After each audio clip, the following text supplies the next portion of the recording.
Okay.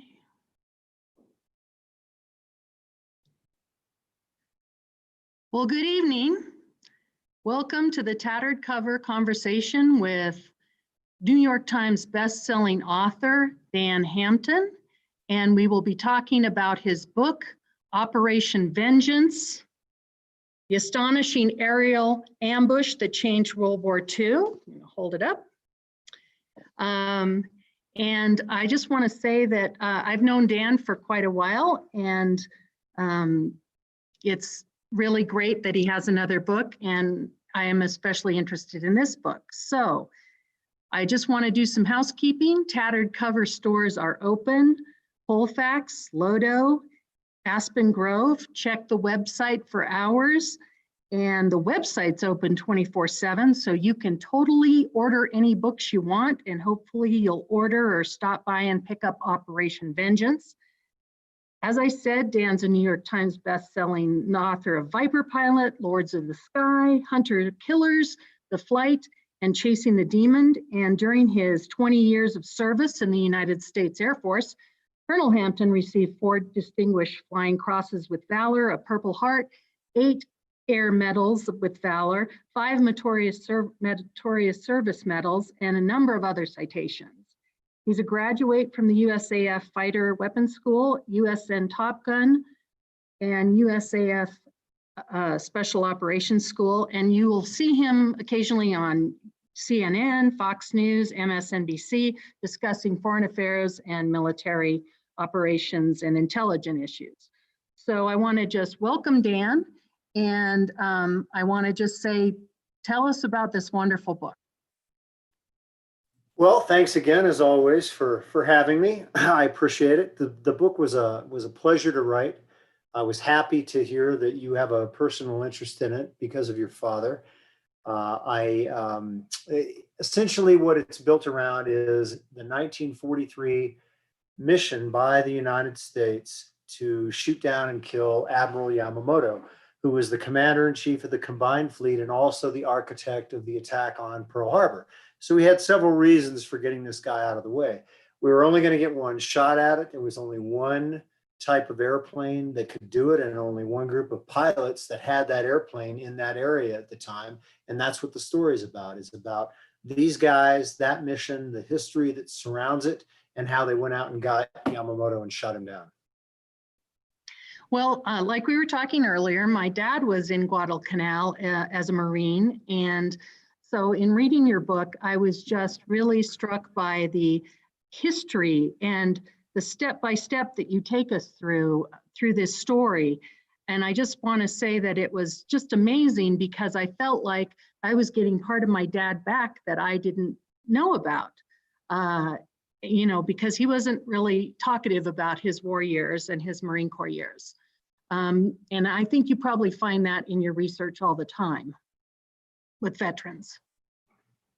I do, and I don't, with the exception of the one book that I wrote about my time in combat, I don't talk about it either. And most of that is because there's no context for it. You know, how are you going to sit down when people always say, well, what was it like? Well, there's no frame of reference.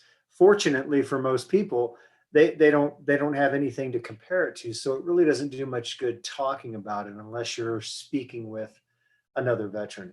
But again, I'm gratified to hear that you liked the history and enjoyed the history, because I don't see how you can understand the mission unless you understand what those guys were doing there in the first place, which takes us to men like your father. Exactly. This gives a full picture. And it leads you, and it's also a page turner. I, had to quit at midnight last night. I'm still not done, but I can hardly wait to get back to reading it because it's just a great story. Well, thanks. Like I said, it was a lot of fun to write. I love the historical part also, but as a fighter pilot, I like to I know what it feels like to do that. And I like to be able to try to put readers into the cockpit to the extent that you can. Because I've flown these, I got to use a P-38 from a couple of air museums, so I could get the real feel of the airplane and how it really worked. And then I try to get that across to the readers so that they can enjoy it too, and maybe put themselves to some degree into these guys' positions while they're doing all this. I think that makes a better story. Definitely. It does. So how did you go about researching this? Oh boy, that's a loaded question. The books usually take about a year for me to write each one, and this one I was very fortunate in that Rex Barber's son. Rex Barber is the guy that shot down Yamamoto. Mhm. His son and especially his grandson were very, very helpful to me in this, because they allowed me to come out to their home and go through all their records and notebooks full of photographs and documents and maps and everything else. So it was comparatively easy to reconstruct this. Besides, it's not a secret mission any longer, and there's a lot that's known about it. But to be able to use Rex Barber's own words and touch his pistol, touches the map that he used, and things like that, for a writer, that's just key.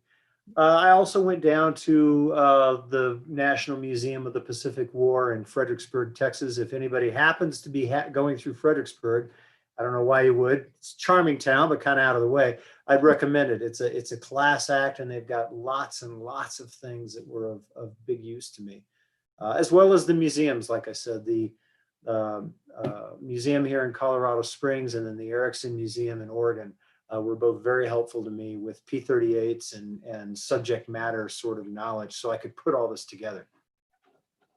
Yeah, that makes sense. And so is there anything that you found out that really was like a really surprising thing to you about the flyers or the planes or anything? Something that was like, wow, I didn't know that. Well, I always find out things when I research, and fortunately, they always lead to extra, additional books. I always find things that I can use for follow-on books, which is nice. And this was no exception. I was surprised with this.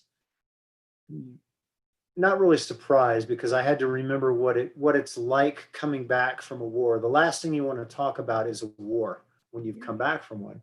And I was a little curious at first why it took so many years for this controversy about who shot down Yamamoto to finally come to a head. Rex Barber was a very quiet, unassuming kind of guy, and he wasn't interested. To him, this was just another combat mission. He wasn't interested in the glory or the fame or anything else. It was just what he was doing on April 18th, 1943. The other guy involved, Tom Lamphere, looked at it completely differently. He wanted to build a political career based on his wartime record. So he had a real interest in making sure he and only he got the credit for this. And Barber, let it ride for 30 years because he didn't really care. And again, these guys had their lives interrupted for 4 years. They wanted to come back, take off their uniforms, dance and sing and get married and have kids and live life. They didn't want to talk about the military or what they'd done. So it wasn't surprising, but I'm sorry that it took this long to finally put this to rest.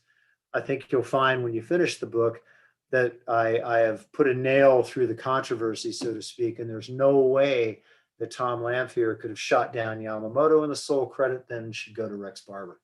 Yes, good. I'm glad you did this. Have you had anybody call for an option yet? Because I think this would make a great film. Obviously, I know it would be big bucks, but Oh well, I hope series. Tom Hanks and Playtone Pictures and everybody else is listening to this or see it, because I think it would make a fantastic movie too. Since it just released today, nobody's called yet, but we like to hope. So Okay, we'll I'm give hoping until that tomorrow. right till tomorrow. I'm hoping that comes out of it. Not for me, well, a little bit for me, but mostly because these guys deserve the credit for what they did. It's like we were discussing, the Pacific, the HBO miniseries, Mhm. and how that opened a lot of people's eyes to what these men really went through. They deserve that, every bit of it. Okay, so if a movie came out of that, that would be great. What I really wanted to happen was to get Rex Barber and John Mitchell, who led the mission, retroactively awarded the Medals of Honor that they Yeah. were written up for in 1943. With the current political situation and COVID-19 and everything else, Might take some there time. was just no way to make that happen. But maybe that'll happen out of this. Yeah, that would be wonderful. Would be justice. Yes, it would be. And so when you were digging things up, did you talk with, what other families did you speak with besides the Barbers? I was just curious because you mentioned the Cactus Air Force throughout. Of course, I was telling you that my father had a connection with Joe Foss, saving their lives on Henderson Field with all of them. But I just was curious about the Cactus Air Force, if you talked with any of their family members. I didn't, because I've run up against what you already know. Most of these men have passed on by now, regrettably. I did find the world's oldest living P-38 pilot. He's 98. He was 98 when I was talking to him. He lives here in Colorado. That's wonderful. And he was great. A real character. His name is Boots Gordon. And he was able to check my math.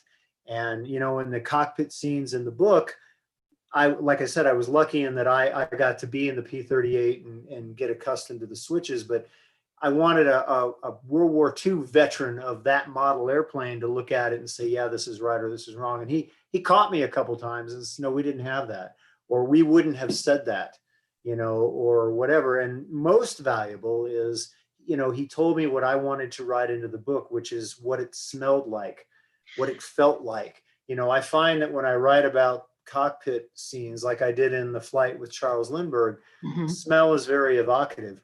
And that's something people can relate to, right? If you say it smelled like this, they can go, okay, I'm sort of there now. And so Boots was real helpful with all of the realistic aspects of a P-38 and what it was like to fly one in the Pacific in World War II. Well, and you mentioned smell, and yes, that takes you from like page 1, how you describe the smell, but also when you're talking about Guadalcanal itself and how it's the rotten, the smell, the bodies and everything.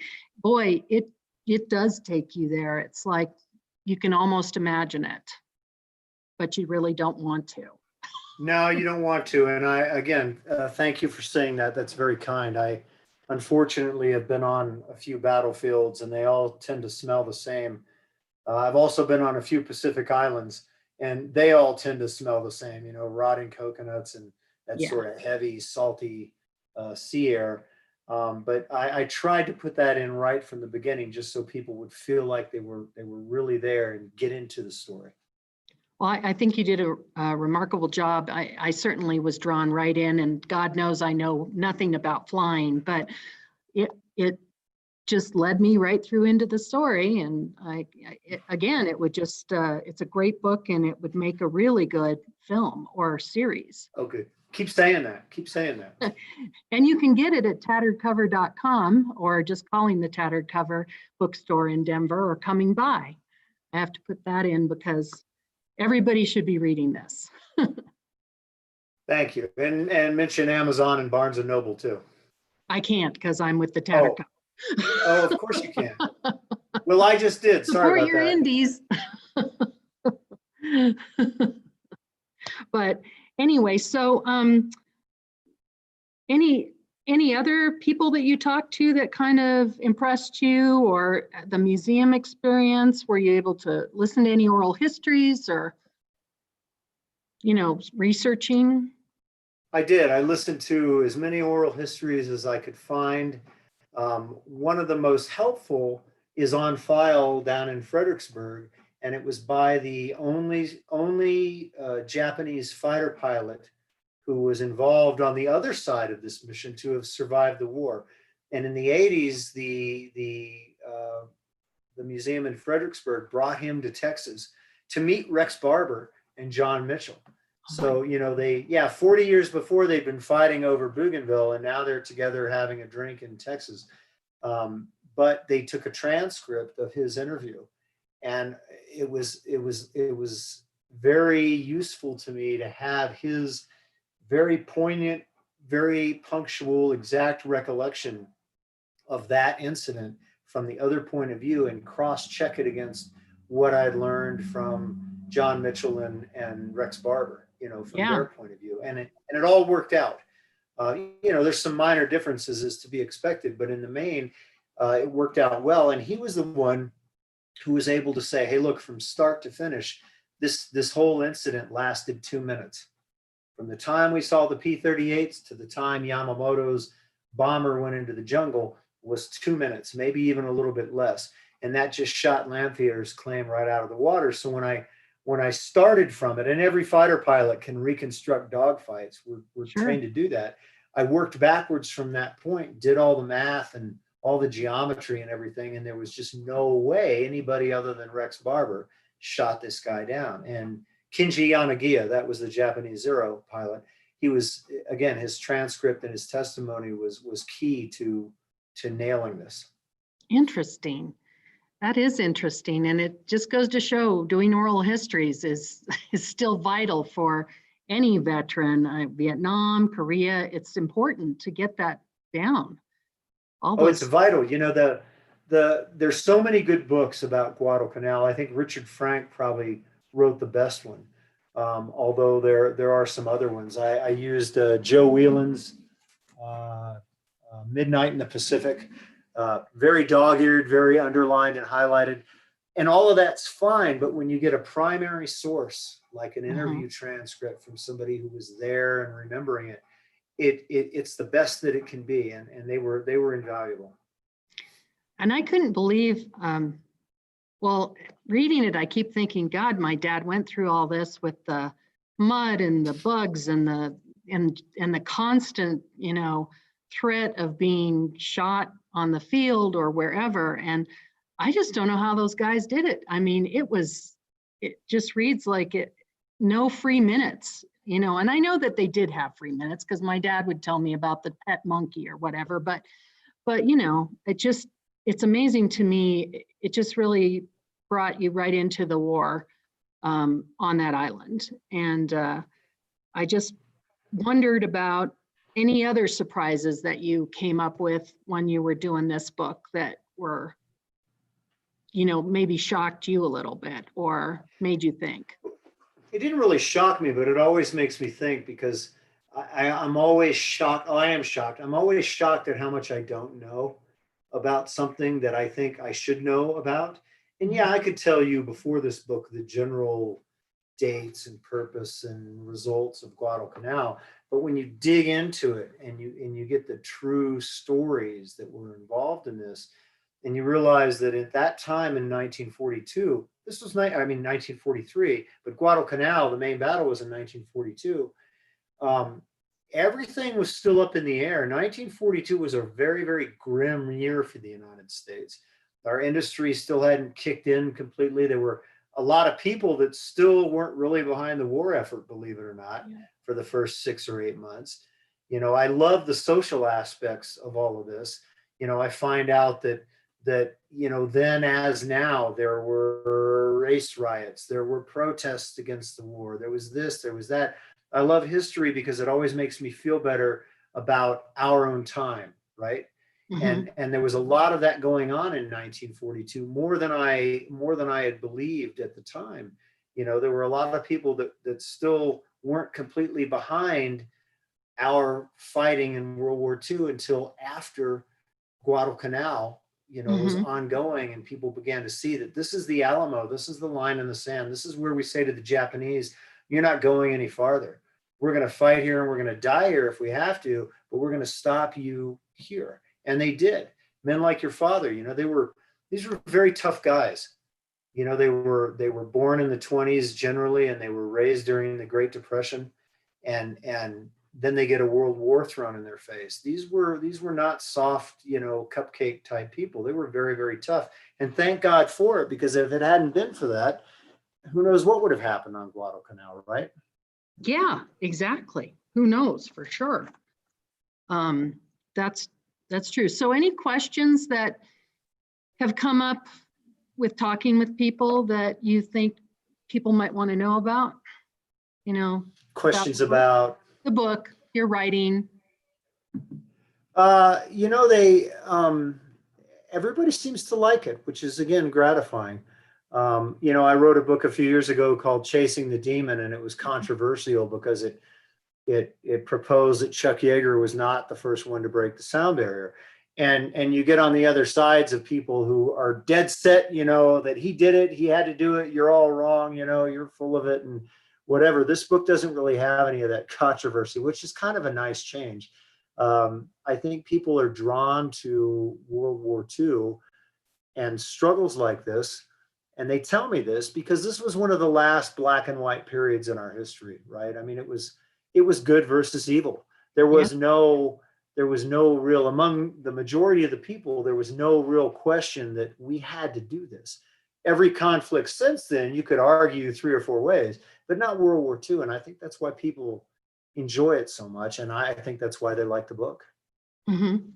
I was struck by Yamamoto's sort of samurai shogun mentality, even after he'd been well-traveled and, been in the US before the war, and how, I guess I was sort of surprised how everything turned, but he was definitely a great Japanese nationalist. I mean, he was for the country above all else and the emperor. And it just sort of, I don't know, it just struck me that even if, we could have been, he had friends over here or whatever, it still just all went away.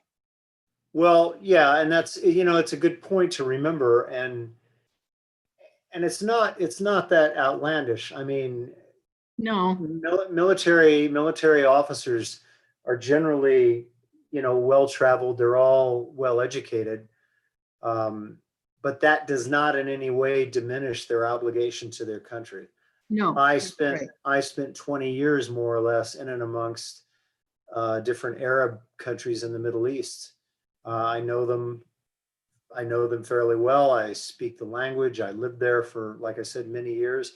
But if I was told to go fight them, I would do it without hesitation. Yamamoto came from, several thousand years worth of samurai history, or not several, but 1,000 years worth of samurai history. He was at heart a warrior, and it's well to remember that, despite the fact that he went to Harvard, that he could speak fluent English, that he understood us and he liked us. Mm-hmm. He didn't want to fight us, but when his emperor and his country said, no, we're going to go to war, he did his best. He did his best to win it. And there were others like him. The general that conquered the Philippines had served with the British military in World War I. He won the Military Cross in France. There was another guy named Yamashita who was a Princeton graduate and also loved the United States and Scotch and poker and everything else. But again, these are serving line military officers, and Mm-hmm. they have to fight, they're going to fight. Yamamoto was certainly no exception. Yeah, he was very determined, to put it Well, mildly. and more so because he knew that he had a finite amount of time for this.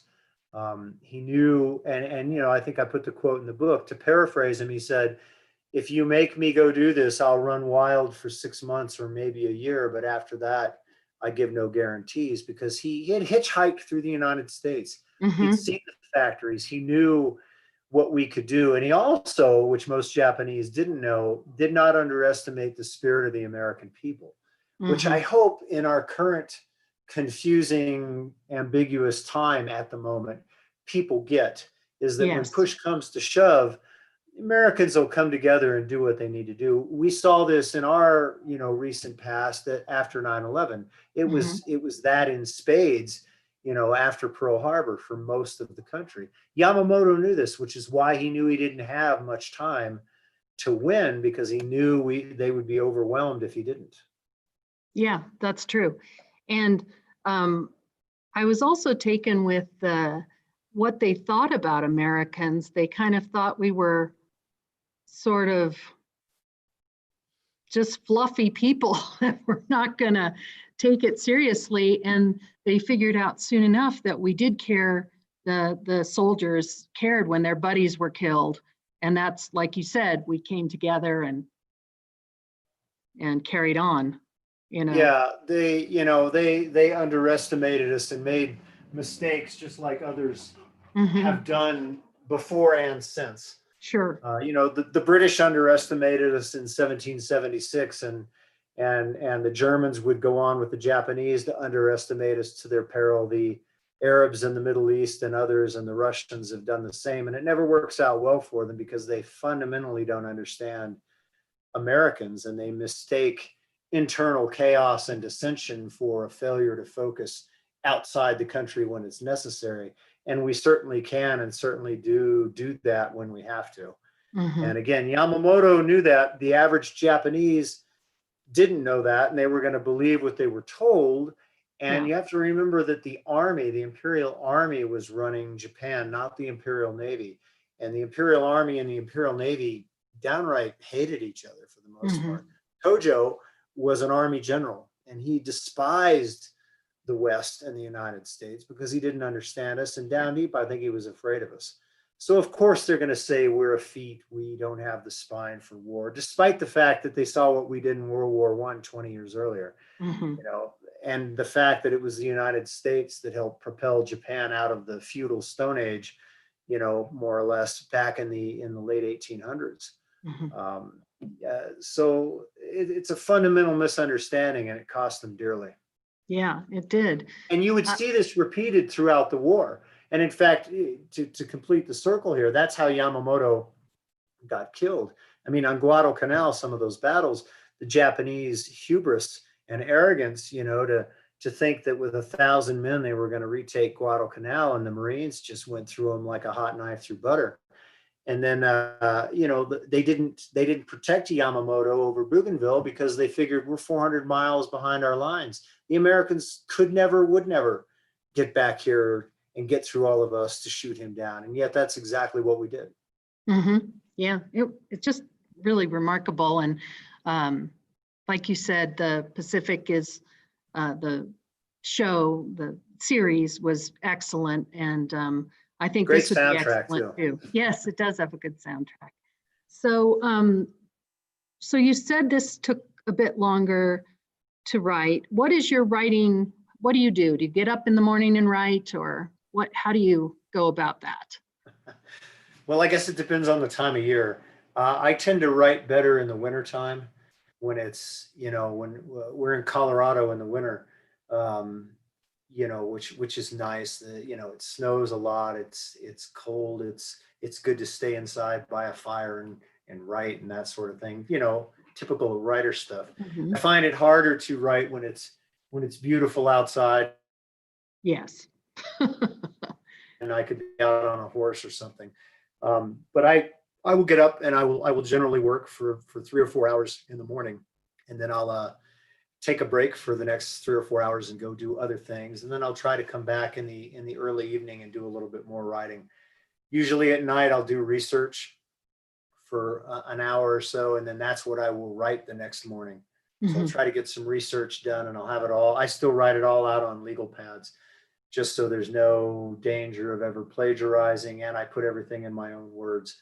And I will then take those legal pads, whatever I wrote up the night before, and I will write it into the manuscript the next morning while I'm fresh before the day has overtaken me, like it does with us all. Yes, yes. So, what are you working on now? Can you say? Yeah, I just signed a very nice contract with Macmillan St. Martin's Press. A superb editor named Charlie Spicer. And it is also a World War II epic story.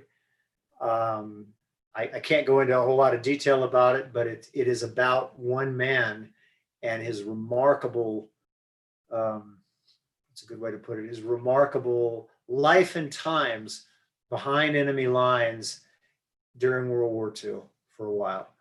And it's even more remarkable. You asked me earlier if I'm shocked by anything. One thing I am continually shocked at is when I run across these stories that are true. You know, this Mhm. is, I love to write fiction. I'd love to write another novel because I wrote one, Yeah. but that's made up. And you can make it up and make it realistic, but it's still not real. When you run across a story like the next one I'm going to do, and it's a real story about a real guy, it's not something some writer made up, it makes it even more fascinating as far as I'm Mhm. concerned. Yeah. Yeah. So that'll be out probably in late 2021, maybe, I hope. Yeah, that sounds great. Can hardly wait. So, what are your plans with this book now that we can't really be touring in person and so forth? Are you going to be on some shows or, you know?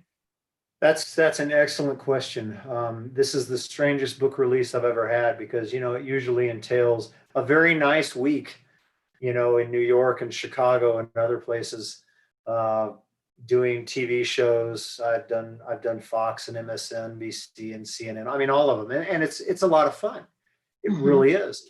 You know, and some very nice dinners and some other things. There's none of that this year because mhm. of the restrictions. Besides, all anybody seems to be talking about on the news is the same old stuff that's driving you and me and everybody else crazy. I don't know why the Yes. news folks don't get that. That maybe we should try something new once in a while. But anyway, um, so I'm doing a lot of radio. Radio is actually more widespread even now than television Yes. is, and you can reach a lot bigger audience that way. So I'm doing a lot of radio, some local things I've done. Your event, of course, Mm, Tattered Cover, and I'm doing more podcasts than I've ever done before because there is no choice right now. yeah. Hopefully that'll change and we'll, you know, pick up again. But in the meantime, this is what we do. I was thinking about that, given technology, and it's wonderful to be able to Zoom and do YouTube and everything. But I was thinking about the radio because it's kind of going back to an earlier technology in a way, even though it's all digital now. And it certainly is, it's sort of like we went back in time a little bit, even though it's it's 2020. It seems like to me anyway, for a lot of our stuff. Yeah, we went back in time a lot. um, you know, but that's just the way it is right now, and you roll with the punches. And I'm very, you know, grateful for opportunities like the one you're giving me, and everybody else is to talk about it. So thank you. So did you share the book yet with his family? Um, Oh, certainly, yeah. for And what did sure. they think? Oh, they loved it. In fact, Good. his son wrote the forward to the book. Yeah, I'm going to buy the real. Um, I'm going to buy. I've got the yeah, gallery, but I'm going to you buy know, the real they're book. very nice. Oh, Uh, the real one, right? yes, because the real one has photos and maps and everything. The galley didn't have the maps and photos, but the book does. Yeah, go get the real one. The real one has all of that. Yeah, I forgot that they sent you a galley copy. Yeah. No, his son really enjoyed it. Again, they're all they want is for their father and grandfather to get the credit that he deserved, which I think is very nice. They're very down to earth, straightforward, honest people, and I think a lot of that came from Rex Barber because that's exactly how he was.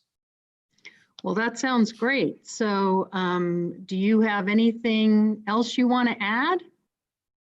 I don't. I just I hope people will will learn from it, learn our history from in a lot of ways a better time, Mhm. and appreciate more than anything appreciate what these guys did on our behalf. And if we have freedoms and rights these days to express ourselves in the manner that people are, then they owe it to the men like this who made it possible. That is for sure. And there's really, we need to learn from our history for many reasons. So, um, well, don't go away, but I'm going to just have a few more commercials for the Tattered Cover and hang on there for a minute. And I I'll just be want to right thank here. I just want to thank everyone for joining us. And I want to remind you, you can get the book at the Tattered Cover bookstore or tatteredcover.com and go online and buy it. And they can mail it to you or you can come pick it up.